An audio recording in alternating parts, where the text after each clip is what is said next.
अब ये सेंटेंसेस को सीक्वेंस करो। जैसे मेरे पास एक चैप्टर है, चैप्टर के भी मेरे पास सेंटेंसेस हैं, तो मैं आऊँगी और एक वॉलंटियर मुझे चाहिए। जब तक बाकी पार्टिसिपेंट जो हैं वो इनके नंबर डालें, ये जो गोल दायरा बना हुआ है कि कौन सा सेंटेंस पहले आएगा। यह सारी स्टोरी आप लोगों ने पढ़ी हुई तो होगी क्लास 4 या 3 में, आई थिंक, डव वाली। ये पढ़ें और मुझे बताएंगे फर्स्ट सेंटेंस कौन सा होगा। क्लास 1 का चैप्टर है my family and I. Class 1 का टीचर आ जाए, जल्दी से आ जाए, आ जाओ।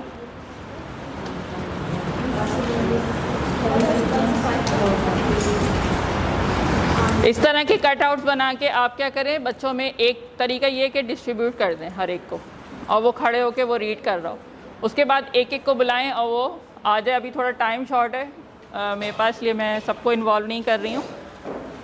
नेक्स्ट बस ये कि आपने इसको सीक्वेंस कर देना। अभी मैं एक ही बच्चे से करवा रही हूँ, लेकिन आपने सबसे करवाना है। इसको सीक्वेंस करने के लिए इसमें लगा दें। बाकी उसको सीक्वेंस करेंगे। जी जी बिल्कुल। हाँ भाई, पहला कौन सा है?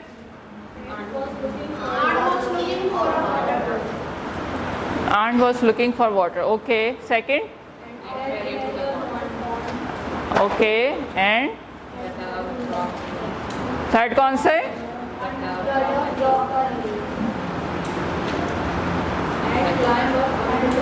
Fourth?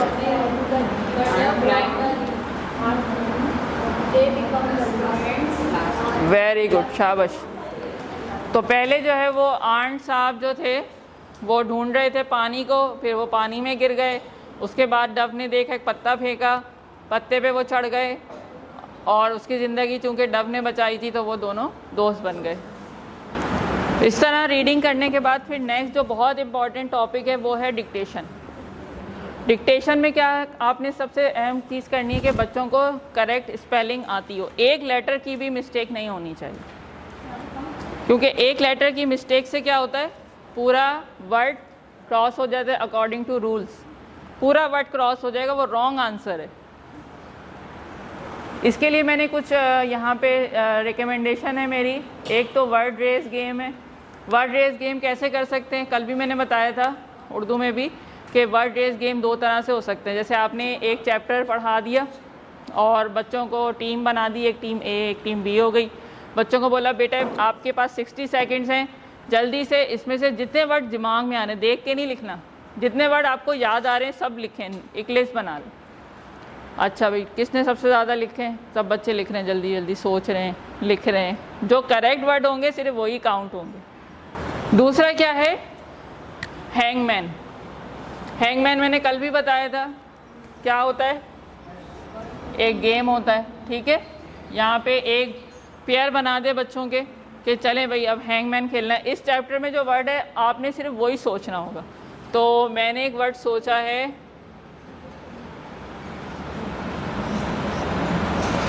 आपके पास सिर्फ 6 ट्राइज हैं। अगर आपने 6 की 6 ट्राइज कर ली और वो गलत हो गया तो फिर आपका नंबर कट जाएंगे। हाँ भाई, मैंने ये वर्ड सोचा है, now you have to gas.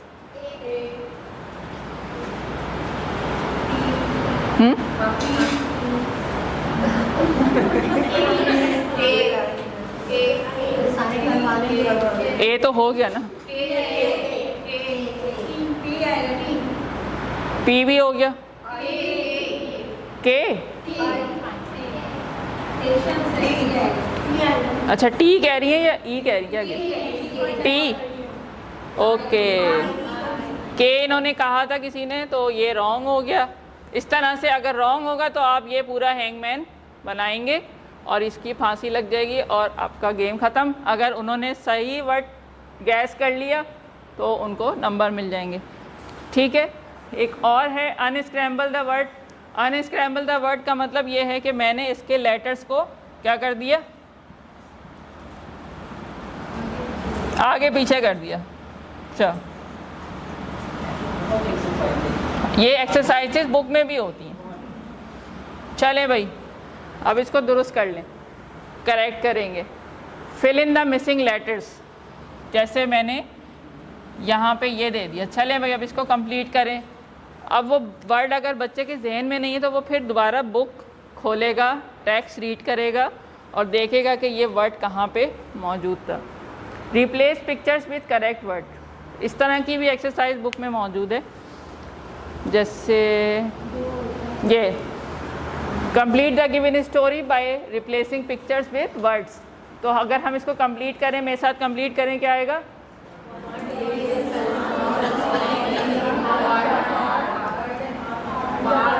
Park और गार्डन, कुछ भी अगर बच्चा लिख देता है तो आप गलत नहीं करेंगे, ये उसकी क्रिएटिव थिंकिंग है।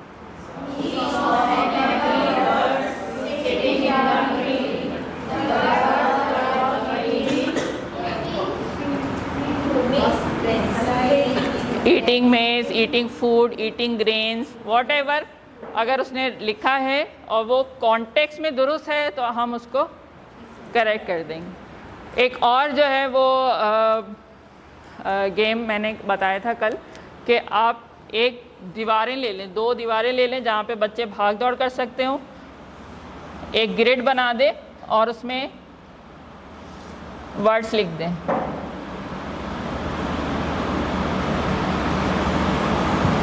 ये बहुत ही ज़्यादा इफ़ेक्टिव गेम है, ठीक है। यहाँ पे आपने एक वर्ड लिख दिया, अब बच्चे ने कॉपी पे अपनी ग्रिड इसी तरह से बनाया और कॉपी रख दी दूर एक दीवार के पास, दूसरी दीवार के पास आपने ये ग्रिड इधर रख दिया, कॉपी पे लिख के रख दें या किसी पेज पे लिख के रख दें और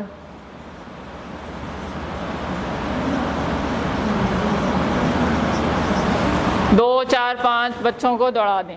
अभी करना क्या है कि आपने इस ग्रिड को देखना है और एज इट इज़ जिस कोने में, जिस खाने में ये लिखा हुआ वर्ड आपने अपनी वहाँ कॉपी पे जाके लिखना है। कॉपी आपने हाथ में नहीं रखनी बल्कि दौड़ के आके यहाँ पे पढ़ना है और फिर वापस जाके उसको लिखना है, ठीक है। जिसके सारे करेक्ट हुए वो जीत जाएगा।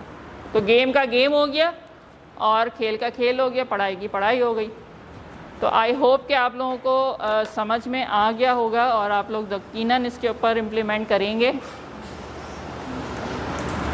करेंगे नहीं करेंगे इंशाल्लाह, और रिज़ल्ट हम लोग देखेंगे QIP में, ठीक है।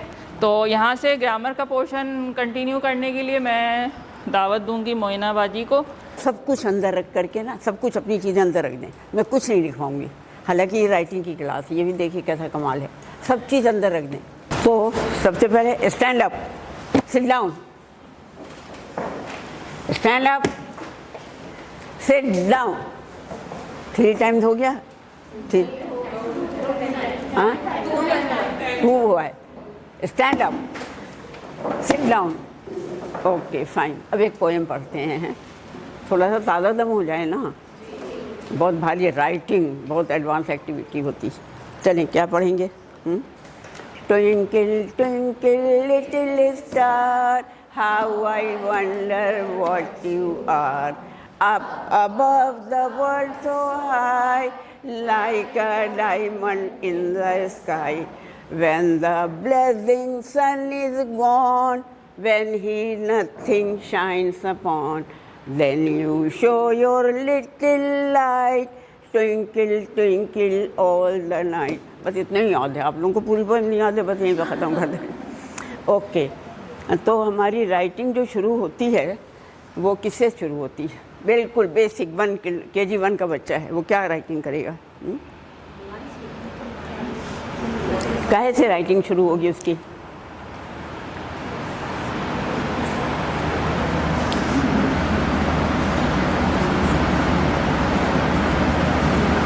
ये हमारी काहे की क्लास है? राइटिंग के 2 फेजेज हैं। वो फेज शुरू किससे होता है?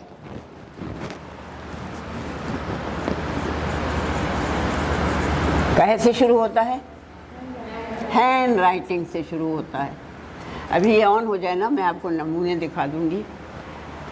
शुरू इससे होता है, ये राइटिंग नहीं होती, ये क्या होता है? हैंड राइटिंग होती है। इसमें हैंड बड़ा अहम वर्ड है। क्यों? हम हैंड का एडजस्टमेंट सिखाते हैं बच्चे। KG 1 का बच्चा तो टाइम लेता है ना सीखने में, लेकिन हम उस पर जुल्म ये करते हैं। मैंने बैठक स्कूल से भी इंफॉर्मेशन कलेक्ट की है कि 1 हफ्ते अब बच्चा भी दाखिल हुआ है, उसने कभी कलम नहीं छुआ, कुछ नहीं छुआ, कुछ भी नहीं छुआ है, और 1 हफ्ते में उसको कहा जाता है कि भाई लिखो, सो बैड। 1 महीने तक उसको रीडिंग जो बताई गई टेक्निक उस हिसाब से कराएं।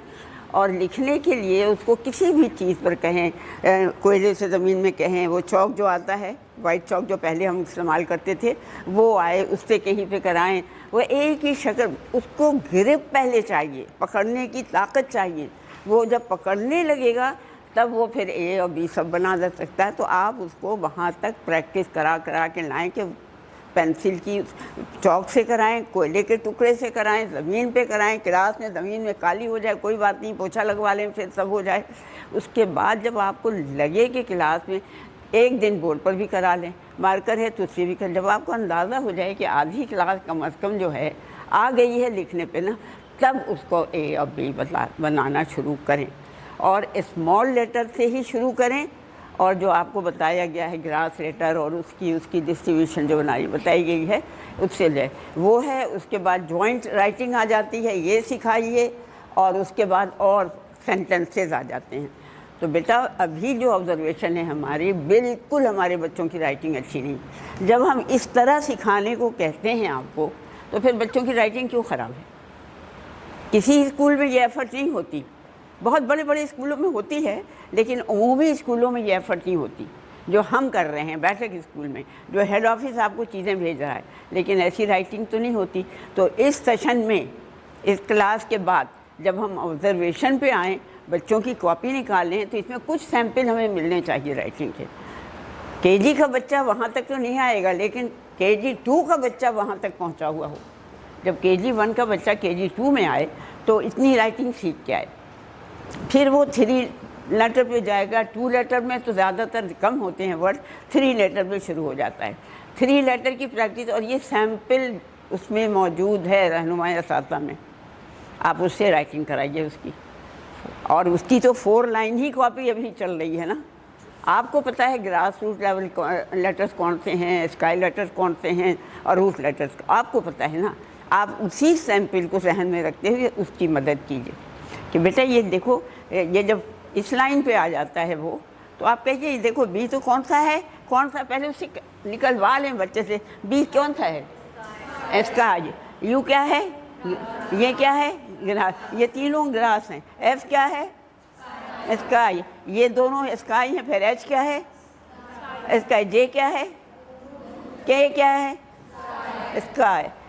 एम ए, ये टी क्या है, ये क्या है, ये क्या है, पी क्या है, पी। हाँ, एक रूट आ गया है। एक रूट से कितना बड़ा दरख्त बनता है। यहाँ एक रूट लेटर है, हालांकि वाई जेड भी है, लेकिन इसमें उस पैटर्न पे नहीं लिखा है।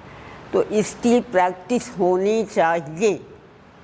इंग्लिश केजी 2 की ये है कि उसको 3 लेटर ग्रास, रूट और स्काई लेटर के तमीज़ के साथ लिखना आ जाए, समझ के साथ लिखना आ जाए। आपको पता है ना ग्रास क्या है और क्या है। उसका सैंपल क्लास में लगा दें, हमने तो सैंपल भी दे दिए हैं ना अब आप लोगों को। वो जो लैंग्वेज के बोर्ड बने हैं उसमें सैंपल भी मौजूद है। तो वो सैंपल सामने रख के उसको राइटिंग करवाएं। और राइटिंग एक कंटिन्यूअस आपकी एक्टिविटी होनी चाहिए कि उसका एंड नहीं होता। वो 5th क्लास तक बिल्कुल रेगुलर चलेगी, रेगुलर चलना चाहिए। ये हो गया। Then the next. अच्छा, ये तो 4 स्टेजेस तो आपको पता ही हैं, जो 3 स्टेजेस कवर कर चुकी सायरा आपके सामने, कि जो शुरू होती है किससे, लिसनिंग, स्पीकिंग, रीडिंग, उसके बाद राइटिंग का मरहला आता है। तो राइटिंग जो है, दरअसल राइटिंग किसको राइटिंग कहते हैं हम, किसको कहते हैं, क्रिएटिव राइटिंग। तो the true writing is creative writing. Writing किसको कहते हैं ना। हाँ, तो हम कहते हैं तुम्हारी राइटिंग हमने देख ली, तुम्हारी राइटिंग अच्छी, वो हैंड राइटिंग है, जिसको हम अच्छा बुरा कहते हैं, फुल पेज भरा हुआ है सब, वो क्या होती है, वो हैंड राइटिंग है। जो राइटिंग है, आपने बच्चे से कहा कि एक सेंटेंस बनाओ, उसने बनाया, हर बच्चे ने अलग अलग बनाया, अपना अपना बनाया, तो वो क्या है, वो क्या है, वो क्रिएटिव राइटिंग हुई। वो क्रिएटिव राइटिंग हुई, वो क्योंकि उसने खुद सोचा, खुद तरतीब दिया, तो वो उसकी क्रिएटिव राइटिंग हुई। और क्रिएटिव राइटिंग किससे शुरू होती है, एक सेंटेंस से शुरू होती है। तो ये इसमें क्या क्या चीज़ें हैं, हैंड राइटिंग भी आ रही है, कैसी राइटिंग लिख रहा है, वो लिखा उसने बड़े अच्छे आइडियाज़, पढ़े ही नहीं जा रहा है, इतनी इलेजिबल है, जो पढ़ा ना जा सके उसको क्या कहते हैं, इलेजिबल। लेजिबल मीन जिसको पढ़ा जा सके, इलेजिबल जो नहीं पढ़ा जा सके, तो उसकी पढ़ी ही नहीं जा रही है राइटिंग, तो उसको क्या हम नाम देंगे। फिर क्रिएटिव राइटिंग के ही is able to make sentences बना सकता है वो। लेकिन क्रिएटिव राइटिंग कोई छोटी मोटी बात नहीं है, राइटिंग को कहा ही जाता है कि ये एडवांस एक्टिविटी है। एडवांस, आप चेंज करें इसको, तो वो जो हम बात कर रहे हैं क्रिएटिव राइटिंग की, उसमें हैंड राइटिंग नंबर 1, राइटिंग कोई शक्ल की राइटिंग होगी तभी तो हम उसको इंटरप्रेट करेंगे, पढ़ेंगे। तो आप हैंड राइटिंग को, क्या आप तो बच्चा जुमले लिखना हैंड राइटिंग को 2 नंबर पर डाल दीजिए, नहीं, उसकी टॉप प्रायोरिटी होगी कि उसकी राइटिंग ऐसी हो जाए कि हर कोई वही पढ़े जो उसने लिखा है, तो वो हो जाए। और grammar, is, am, are, was, were, had, learn, length, go, went, gone, run, run, इसकी भी इसको तमीज़ हो, ग्रामर उसको आ रही हो। तो ग्रामर में हमें क्या, ज़्यादातर हम क्या दे की बात करते हैं, पार्ट्स ऑफ स्पीच की। तो नाउन क्या है, नाउन क्या है, दो लफ्ज़ में बताएं। नाउन नेमिंग वर्ड, पता है ना आपको सबको। प्रोनाउन क्या है, जो उसकी जगह पे बोला जाए, यहाँ से नहीं, आपको पता है ना, आप अपने इल्म से बताइए, अपनी नॉलेज से बताइए। वर्ब क्या है, एक्शन वर्ड। एडजेक्टिव क्या है, जो किसको डिस्क्राइब करता है, एडजेक्टिव, नाउन और प्रोनाउन को। Very good, very good, clapping. Adverb क्या है, ये किसको डिस्क्राइब कर रहा है, वर्ब को। अच्छा, फिर क्या है, प्रेपोजिशन। प्रेपोजिशन क्या है, लिंकिंग वर्ड, नाउन के दरमियान, वर्ब के दरमियान, दूसरे अल्फाज के दरमियान ताल्लुक़ कायम करता है। वो ताल्लुक़ कायम करने वाला लफ्ज़ क्या कहलाता है, प्रेपोजिशन। फिर क्या है,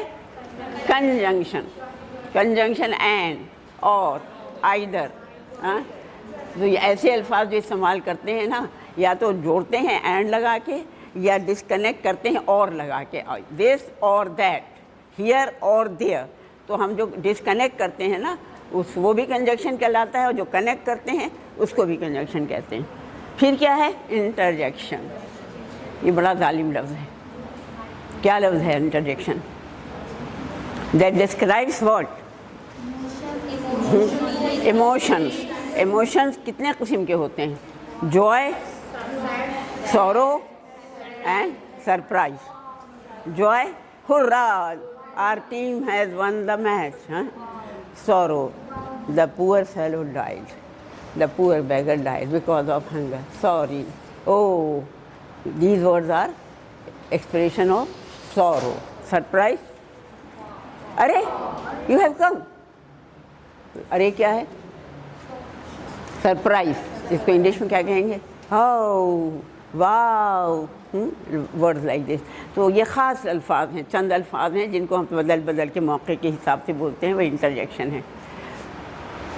तो ये तो हो गए पार्ट्स ऑफ स्पीच। लेकिन इसमें और एक इम्पॉर्टेंट क्या चीज़ है कि वर्ब, एक्शन वर्ड्स तो है, तो कभी हम अभी की बात करते हैं, कभी कल की बात करते हैं, कभी आने वाले कल की बात करते हैं, तो उससे फिर क्या चीज़ आ जाती है, टेंसेज ऑफ वर्ब। अगर मैं अभी टेस्ट लूँ तो कितने कमांड करते हैं, दावा करते हैं कि हम अभी टेस्ट ले लेंगे टेंसेज का, जल्दी से रेज योर हैंड, जल्दी से, फ्रीली, वेरी फ्रीली टेंसेज को। वो रोज़ स्कूल जाता है, वो रोज़ स्कूल जाता है।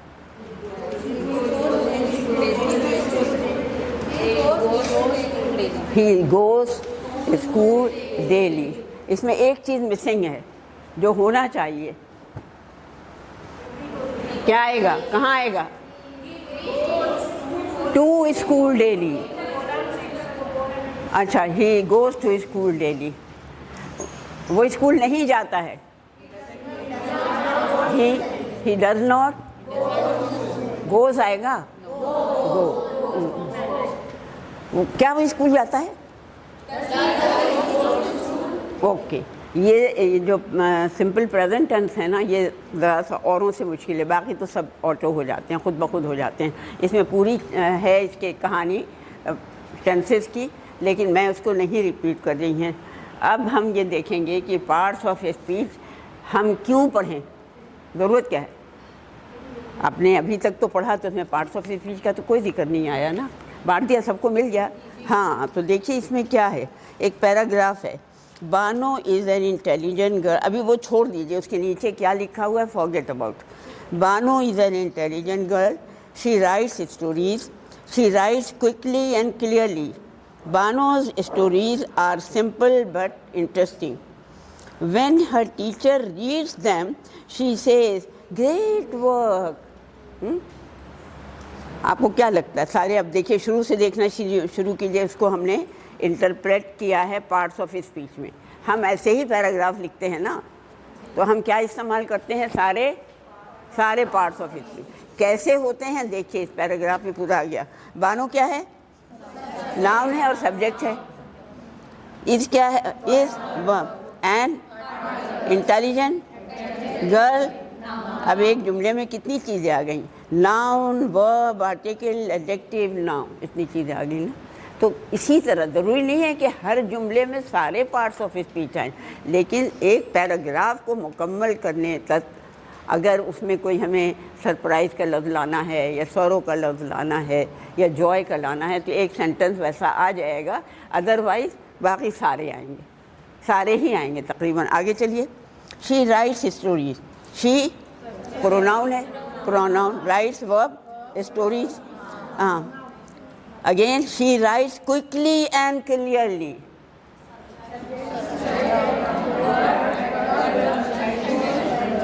आप कैसे कहती हैं कि क्विकली एंड क्लियरली जो है एडवर्ब है? ऐसे लिखा हुआ है इसलिए कहती हैं, या आप पहचानती हैं? कैसे, क्या उसको एक्सप्लेन करें? क्योंकि वो हमें एक्शन की नौयत बताता है कि काम अगर जो हो रहा है वो किस तरह से, कैसा हो रहा है, किस तरह से, कैसा क्वालिटी बना रहा है। तो एडवर्ब की भी 9 अक़साम हैं, उसमें कौन सा है ये? Adverb of quality. Quickly and neatly दोनों क्वालिटी बता रहे हैं, तो ये एडवर्ब है, एडवर्ब ऑफ क्वालिटी है। जो वर्ब के बारे में बताए वो सब एडवर्ब, जो नाउन के बारे में बताए वो सब adjective. Bano's stories are simple but interesting. Bano सब noun, are simple but interesting adjective. तो इसमें बट से क्या हुआ? नेगेटिव कंजंक्शन आया, वो आया ना कमांड, इसमें कंजंक्शन बट। एंड से ज्वाइनिंग और बट से डिफरेंट, लेकिन यहाँ एप्रिसिएशन भी मौजूद है कि हैं तो स्टोरी सिंपल लेकिन इंटरेस्टिंग है। When her teacher reads them, when, अब मौका ऐसा है कि एडवर्ब से जुमला शुरू हो रहा है, तो परेशान होने की बात नहीं है, ऐसा होगा। पैराग्राफ आप लिखेंगी तो ऐसा भी होगा। हर टीचर रीड्स, क्योंकि वर्ब किसके लिए है? टीचर के लिए है, तो टीचर सब्जेक्ट हो गई, और reads verb, them she says. अब क्या कहती है वो? Great work. ये क्या हो गया? इंटरजेक्शन। तो ये आप लोगों को मिसाल से मैं यहाँ समझाती, मिसालें लिख के, तो मैंने टाइम को शॉर्ट टाइम में ज़्यादा करने के लिए कर लिया। समझ में आ गया सबके? Any question? कोई चीज़ यहाँ पूछनी है जुमले की कंस्ट्रक्शन पे, किसी पे, तो बात कर लीजिए। करनी है? The next. अब सेंटेंसेस तो बच्चा आप बहुत इन्होंने भी करवा दिए। एक सेंटेंस होता है क्लास 1 में, 2 में, 3 से हम चले जाते हैं किस पे? पैराग्राफ पे। तो पैराग्राफ का एक तरीक़ा, बहुत सारे तरीक़ों में एक तरीक़ा ये है कि उनको क्वेश्चन दे दीजिए, ठीक है ना, और उस पर आप सवाल आपने दे दिए, उसका वो जवाब लिखें, तो वो क्या हो जाएगा? सवाल लिखे बगैर एक पेज पे सवाल लिख लें, दूसरे पेज पे वो जवाब लिख रहे हैं, तो वो क्या हो जाएगा? पैराग्राफ बन जाएगा।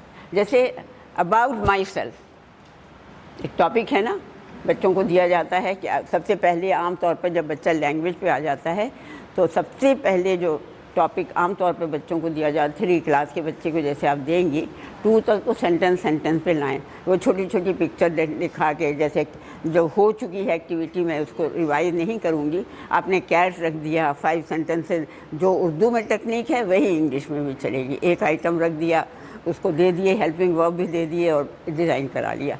अब जैसे 3 में बच्चा आया है ना, तो आप चाहेंगे कि कम से कम 5-6 सेंटेंसेस इसको लिखने आएँ। तो उसकी शुरुआत कैसे करें कि आप उसी के बारे में क्वेश्चंस डिज़ाइन कर दें। आप हु आर यू, इसका जवाब क्या लिखिएगा? आप बोलें अपने लिए, I am a girl. Where do you live? Which class you are studying in?